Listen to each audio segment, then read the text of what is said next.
occasion where we come and discuss the Financial Institutional Markets Act. I think many of us came here expectant for a great discussion. But I'd like to just welcome everyone in the audience once again, as well as those ones who join us online. Thank you for making the time. I also like to give a special thanks once more. I think Martin does a great job in terms of just thanking our sponsors already, that's Jesaya Foundation, FISA, Jesaya, First-National Bank, and Standard Bank as well. Right? I'd also like to welcome the panelists once more. That's our keynote speaker, the pension funds, the long and short-term insurers, medical aids, the stock exchange, unit trusts, asset managers, and much more. And really, at the end of the day, the Act seeks to modernize regulation of financial institutions and to make them accountable to the stakeholders at the end of the day, which are the people who are insured as well as the pensioners, and so it goes.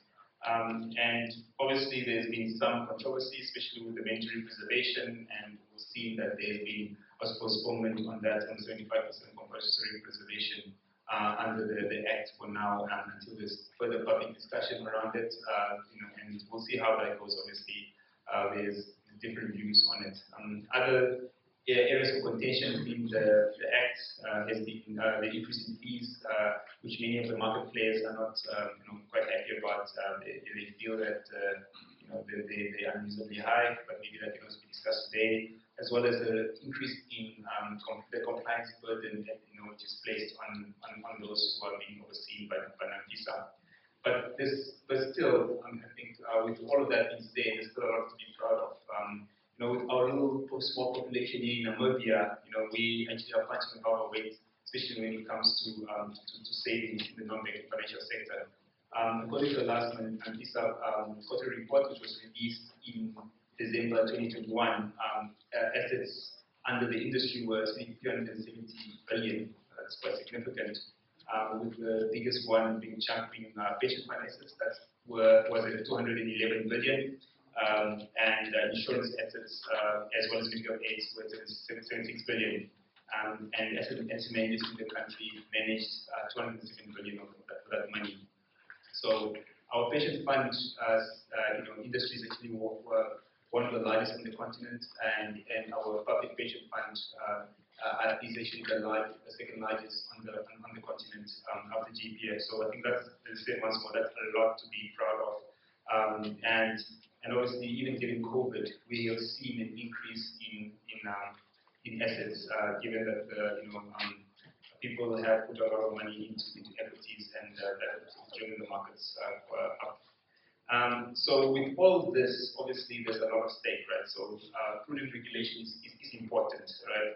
And for us to keep with the industry ways around and to build it up. And as we've seen in stories of many African countries, we've seen that unfortunately, looting and plunder sometimes happens when it comes to pension funds, and obviously pensioners lose out quite a lot. So and obviously that's the reason why FISA is here, to protect those who save with pension funds, as well as those who are insured, to make sure that the money is used for the purpose that it's intended. And obviously, in any economy, to build a successful economy, you need institutions that are strong and are protected from undue influence. And that is one of the reasons why FIMA exists, right? So to keep the non-banking financial sector accountable, and to make sure that the laws that did exist before are updated in this way. But obviously, they will be dealing with issues as we've seen right now. But I believe through public consultations and platforms such as this, we are able to address some of those grievances that are held by the general public as well as in industry. And hopefully, Nafisa was here to take note and go back and hopefully, indulge some of those grievances, and hopefully, we can come up with an act that speaks to the needs of everyone. But with that, I'll leave it there, and I wish you all a robust discussion, and hopefully the questions that come afterwards, the public is to a certain extent, gains greater understanding of the role of FIMA and its importance